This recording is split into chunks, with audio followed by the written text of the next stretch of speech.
मित्रों विद्यार्थियों, लिखा हुआ अपने बाप का। और आज हम आपको बताने जा रहे हैं राइबोसोम के बारे में। याद रखिए, इसे प्रोटीन फैक्ट्री कहते हैं। डीएनए, एमआरएनए और एमआरएनए से प्रोटीन। आपने देखा होगा central dogma, unidirectional flow of genetic information from DNA via या थ्रू एमआरएनए टू प्रोटीन, जिसे हम सेंट्रल डॉगमा कहते हैं।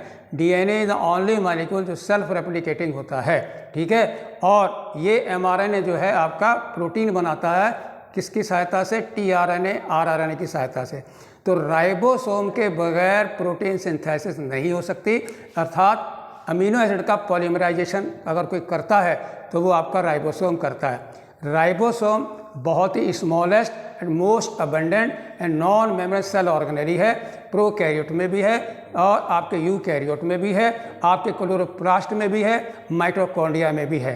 ओके, इस तरह से यह है, इसका होना अति अनिवार्य है कि अल्टीमेट जीन का एक्सप्रेशन जो है वो आपका प्रोटीन के रूप में ही होता है। जैसी प्रोटीन होगी उसी तरह का आपका फिनोटाइप भी आपका बनेगा। आइए देखते हैं, आपके एनसीईआरटी में पैराग्राफ दिया हुआ है, हमने उसको बहुत ही एनालाइज करके आपको अलग अलग करके इन्फॉर्मेशन राइबोसोम की दी है, जिससे आपको कोई दिक्कत नहीं होगी, ठीक है। आइए देखते हैं राइबोसोम। स्मॉलेस्ट है, मोस्ट अबंडेंट, ये याद रखिएगा, सबसे छोटा और सबसे ज़्यादा संख्या में, मोस्ट अबंडेंट और नॉन मेम्ब्रेन। नॉन मेम्ब्रेन याद रखिए आपका राइबोसोम भी है और बेसल ग्रेन्यूल भी है, ठीक है, और सेंट्रोसोम। ये आपके तीन जो हैं नॉन मेम्ब्रेन होते हैं, जिसमें सबसे ज़्यादा जो है आपका राइबोसोम होता है, ठीक। स्मॉलेस्ट, अबंडेंट, मोस्ट अबंडेंट और नॉन मेम्ब्रेन। ये ग्रेनुलर छोटे छोटे दाने जो हैं, पहली बार जो है ये आपके इलेक्ट्रॉन माइक्रोस्कोप जो है 1951 में खोज हुई थी, उसी के बाद इसको देखा जा सका। तो ये छोटे छोटे दाने जो है, ग्रेनुलर स्ट्रक्चर जो होते हैं, माइक्रोस्कोपिक डेंस पार्टिकल को हम राइबोसोम कहते हैं। अगला सवाल देखिए नीट के लिए, who discovered ribosome and your answer is George Emil Palade. ये याद रखें, also known as Palade particle भी राइबोसोम को कहते हैं, ठीक है, 1953। अकरेंस की जब हम बात करते हैं, ये प्रोकैरियोट्स में भी पाए जाते हैं और यूकैरियोट्स में भी पाए जाते हैं। याद रखने की बात यह है, साइटोप्लाज्म में भी हैं, माइटोकॉन्ड्रिया में भी हैं और क्लोरोप्लास्ट में भी हैं, और उसके साथ साथ न्यूक्लियस में भी पाता है। ऐसा कौन सा सेल ऑर्गेनेली है जो आपका माइटो में भी, कॉन्ड्रिया, क्लोरोप्लास्ट में भी और न्यूक्लियस में भी, ठीक है, तो वो है आपका राइबोसोम, ठीक है।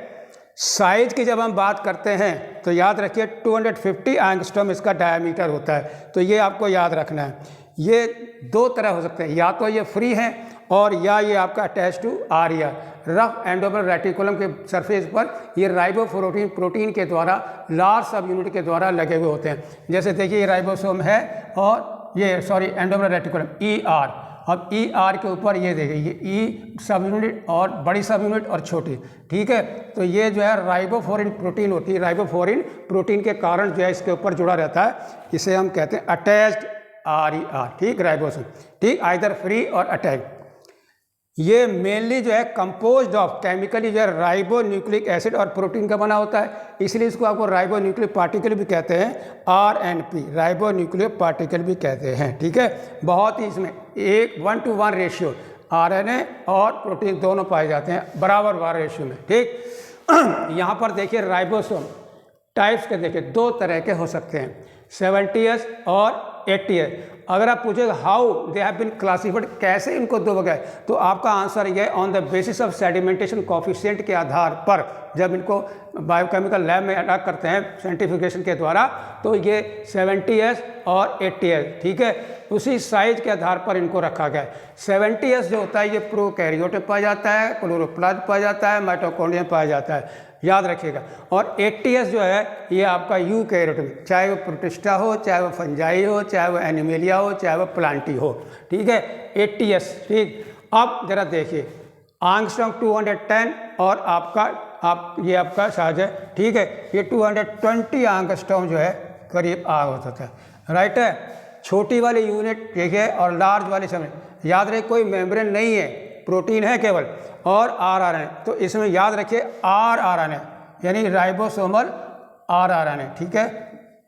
ये इसका मेन कंपोनेंट है और प्लस इसके प्रोटीन पाए जाते हैं।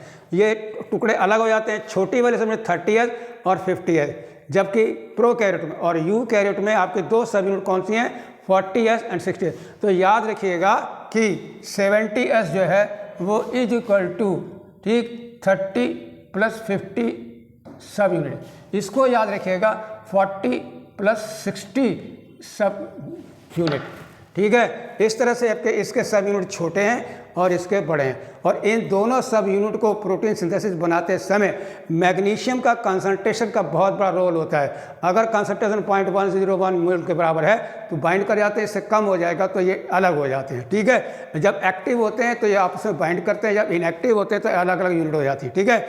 आप जरा देखिए ये बनते कहाँ पर हैं, वो देखिए सिंथेसिस ऑफ राइबोसोम, याद रखिए जो है कहाँ, अकर्स इन बोथ, साइटोप्लाज्म में भी होती है और साथ साथ न्यूक्लियस में होती है, यूकैरियोट में, ठीक है, ठीक। और जो स्वेडबर्ग हमने आपको यहाँ पर बताया था वह स्टैंड फॉर सेडिमेंटेशन कोफिशिएंट के लिए कहा जाता है। ये इसका मेजरमेंट का डेंसिटी ऑफ साइज, यानी इसकी डेंसिटी, ठीक, जब सेंट्रीफ्यूगेशन करते हैं तो किस बेसिस पर उसको जो है आपका S लगाते हैं, तो S stand for Svedberg unit के लिए होता है, और ये स्टैंड फॉर सेडिमेंटेशन कोफिशिएंट के लिए होता है, और आपका ये आपका मेजर है किसका, डेंसिटी एंड साइज के लिए, ठीक है। जब हम इसके फंक्शन की बात करते हैं तो प्रोटीन सिंथेसिस करता है मिल, और इसको प्रोटीन फैक्टर भी कहते हैं, ठीक है। याद रखिए बहुत इंपॉर्टेंट नीट के लिए सवाल जा रहे हैं, स्मॉलेस्ट, मोस्ट अबंडेंट और नॉन मेम्ब्रेन, ठीक है, और इसको टेंस पार्टिकल हैं किसके, आपके राइबोप्रोटीन के, ठीक है। बाकी हमने आपके सारे सवाल आपको बता दिए हैं, बहुत इंपॉर्टेंट टॉपिक है। टाइप्स बता देते हैं, 70S और 80, और इस तरह से आपके सामने जो है राइबोसोम आपका समाप्त होता है। बहुत बहुत धन्यवाद, थैंक यू वेरी मच।